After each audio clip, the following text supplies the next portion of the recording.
Habang sila magkakasama, ikaw umiiyak mag-isa sa abroad. Ang hirap maging masaya minsan.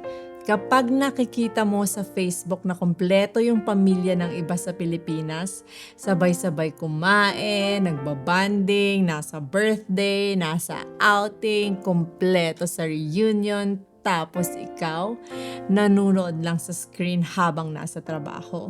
Habang pagod, habang nagtitiis sa malamig na kwarto at tahimik na gabi. Minsan, hindi ka naman naiinggit sa pera nila, naiinggit ka sa presensya nila.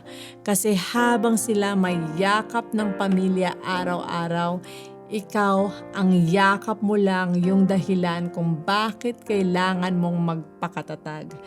At ang mas masakit, yung mga anak mong lumalaki ng hindi mo nakikita araw-araw. Yung asawa mong natutong maging matatag kahit wala ka. At ikaw, unti-unting nasasanay umiyak ng tahimik. Pero alam mo kung bakit ka lumalaban? Kasi may mga taong umaasa sa'yo.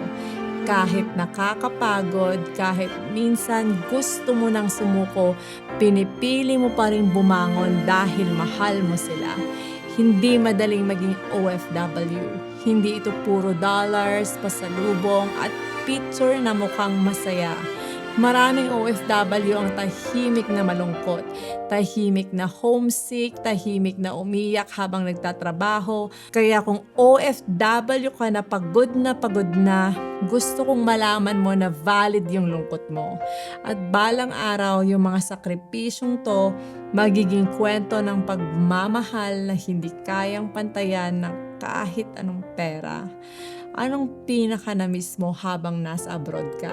Pamilya, anak, asawa, o simpleng hapunan na magkakasama kayo?